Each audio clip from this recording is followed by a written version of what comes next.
Good morning সবাইকে। তো আজকের দিনটা হচ্ছে মঙ্গলবার, এখন বেলা ওই 11টার মতো বাজে। সকাল থেকে প্রচুর বৃষ্টি হচ্ছিল, তাই মন্দির আসতে একটু লেট হয়ে গেল।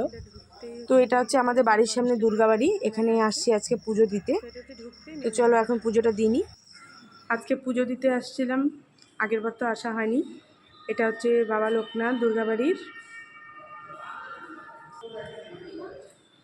এটা হচ্ছে বজরংবলী মন্দির। আমরা আগে পুজো টুজো দিয়ে নিলাম, তারপর এখানে ফটো ভিডিও করছি। এখানে তো ওই দুর্গা পূজা হয় খুব বড় করে, তো এখন তো পুরনো সব মূর্তিগুলো রাখা।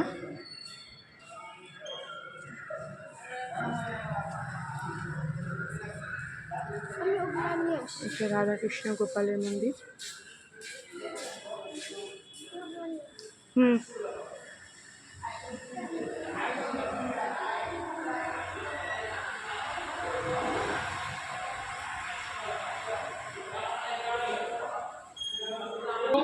এটা ভোলেনাথের মন্দির, এটা নতুন ভোলেনাথ। মায়ের মন্দির, আরে তো হইতেছে ওগুলা হইতেছে এগুলো ওগুলো ফ্যাক্ট না, ফ্যাক্ট হচ্ছে যে 800 ব্যাপার সেল করে না 800 তোমাদের ছোট মানে পুরো ছোট একটা বাচ্চা থেকে নাম পড়ে যাবে। এটা হচ্ছে গণেশ ঠাকুরের মন্দির, এটা নতুন হয়েছে দুর্গাবাড়িতে, ভীষণ সুন্দর। তো যাই হোক, আজকে আমাদের পুজো দেওয়া কমপ্লিট হয়ে গেল, এবার যাবো মায়ের মন্দিরে। তো এই তো মা তারা মন্দিরে চলে আসছি, বেশি দূরে নয়, ডিস্টেন্স সামনাসামনি মন্দিরগুলো। তো এই যে মায়ের মন্দির ফাঁকাই ছিল, খুব ভালো করে পুজো দিলাম অনেকক্ষণ ধরে, মানে নিজের মনের মতো করে পুজো দিয়ে মাকে সব মনের কথা জানিয়ে তারপরে এই যে এখানে ভোলেনাথের মন্দির আছে, এখানে একটু নমস্কার করলাম। বাইরে বজরংবলীর মন্দিরও ছিল। তো আমরা চলে আসলাম পুজো দিয়ে। সকাল থেকে আর ভিডিও করা হয়নি, এত বৃষ্টি আজকে, সকালে ঘুমটা ভাঙছে প্রচুর বৃষ্টিতে, তারপর রোদ উঠলো।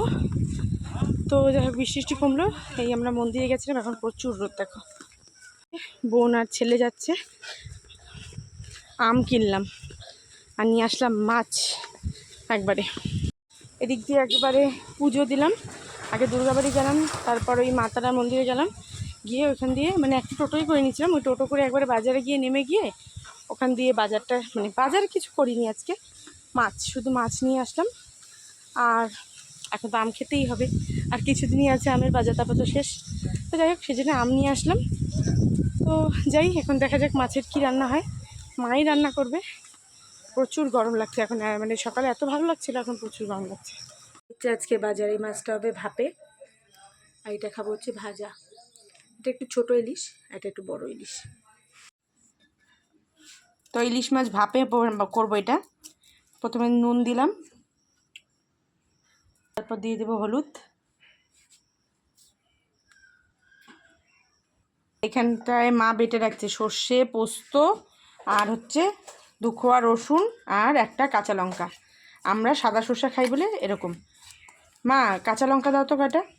আসো, এটাকে ম্যারিনেট করে সর্ষের তেল দিয়ে, নারকেল টারকেল দিলাম না, খেলেই গ্যাস করবে, সেজন্য তো জন্য যতটা সিম্পল খাওয়া যায় ততটা। তো এখানে একটুখানি আগে তেলটা দিয়ে নিই, হালকা করে তেলটাকে একটু দিয়ে নাড়িয়ে নেব।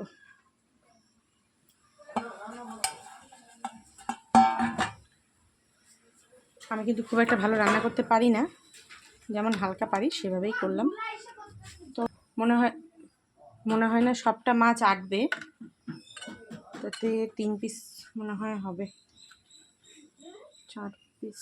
দেখে 4 পিসটাকে অ্যাডজাস্ট করে দিই, বেশি দিলে কিছুই না, ভেঙে যাবে জিনিসটা, না প্রপার টেস্টটা তখন হবে না। তো এই যে মশলাগুলো উপর দিয়ে হালকা হাতে ছড়িয়ে দিচ্ছি।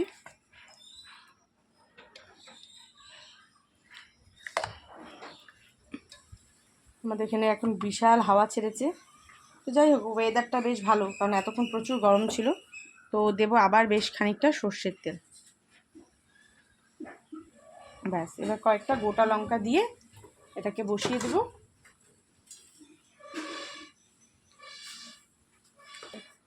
তো এখন কয়েকটা গোটা লঙ্কা দিয়ে বসিয়ে দিলাম, ব্যাস। চলো এটাকে ভাপে দিই, তারপর আবার আরেক খেপে করবো।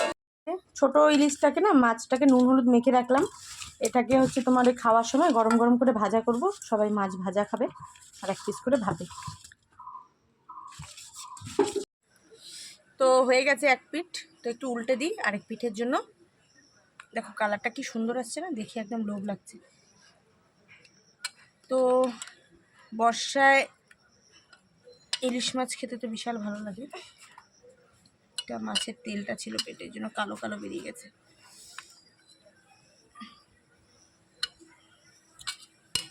তো চলো এই পিঠটা আবার ভাপিয়ে নিই, তারপর দেখাচ্ছি।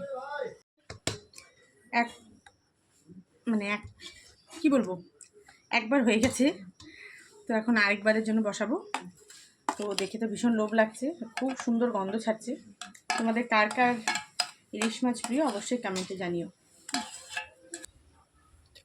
আরেকবারের জন্য বানাচ্ছি। তো এই যে দেওয়া হয়ে গেছে, সব কিছু দিয়ে দিলাম। এবার একটু কাঁচা সর্ষের তেল ছড়িয়ে বসিয়ে দেব।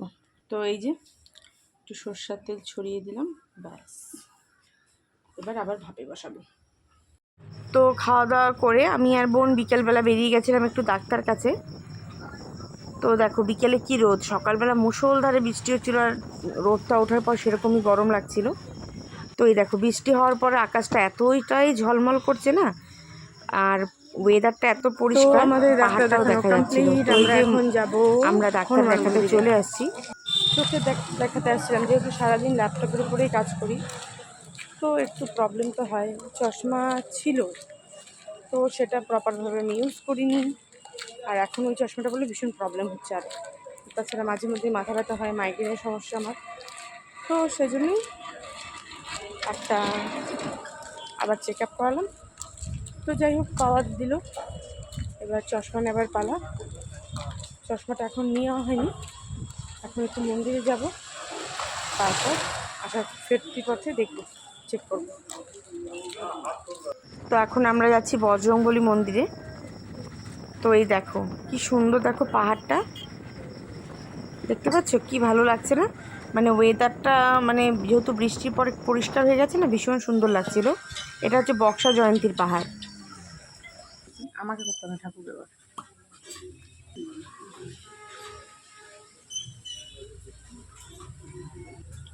এতে ঠাকুরকে দিবি তোলার শালটা? পুরাটা তুলার একদম।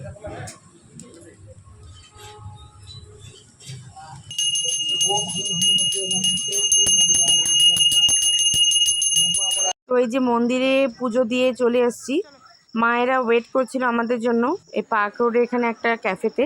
তো আমরা এসে এখানে জয়েন করলাম ওদেরকে। তো বেশ সুন্দর ভেতরে অ্যাম্বিয়েন্সটা, বেশ ভালো লাগলো। আমরা ফিরতি পথে একটা ক্যাফেতে আসছি, বেশ ভালো, অ্যাম্বিয়েন্সটা খুব সুন্দর। এটা এই পার্ক রোডে নতুন হয়েছে, রেইনবো কিছু একটা নাম, যাই হোক আমি শুরুতে দেখালাম ঢোকার সময়, বেশ সুন্দর। পার্ক রোডের ঠিক উল্টো পাশেই রয়েছে, অ্যাম্বিয়েন্সটাও সুন্দর আর রিজনেবল প্রাইস, ঠিক আছে ঠিকঠাক। তো আমরা অর্ডার করেছিলাম এই যে মজিটো, তার সাথে ছিল ফিশ ফিঙ্গার আর পনির 65 ছিল স্টার্টারে। তারপর আমরা করেছিলাম একটা মিক্সড ফ্রাইড রাইস আর একটা চিকেন, ওই চিলি চিকেন টাইপের। তো আমাদের খাওয়া দাওয়া হয়ে গেল, এখন বেরিয়ে যাচ্ছি। খাওয়া দাওয়া ঠিকঠাক, মোটামুটি ঠিকঠাক আছে। আর রাইসের আইটেমটা বেশ ভালো ছিল, তাছাড়া পনিরটা খুব একটা ভালো লাগলো না, ভীষণ হার্ড ছিল, সফট ছিল না। আর মাছটা ভেটকি ছিল না, বাসা ছিল, তো একটা স্মেল আসছিল। তাছাড়া এমনি মনে করো রাইসের আইটেমটা ভীষণই ভালো ছিল। রাইসটা আমি আবার রিপিট করেছিলাম, তো ওটা লেট হচ্ছিলো বলে আমরা ছেড়ে দিলাম। তো এবার বাড়ি যাচ্ছি, চলে আসছে। চল, এখান থেকে একটা আইসক্রিম নিলাম আমরা, ভীষণ ভালো আইসক্রিম খেতে। তো এই দেখো আমাদের এখন আইসক্রিম নিয়ে আমরা খেতে খেতে টোটো করে বাড়ি যাচ্ছি। তো আজকের দিনটা এভাবেই কেটে গেল। এবার বাড়ি ফেরার দিনও আমার খুব তাড়াতাড়ি চলে আসছে। আবার দেখা হবে নতুন একটা ভিডিওতে। ভিডিওটা ভালো লাগলে অবশ্যই লাইক করো। Good night.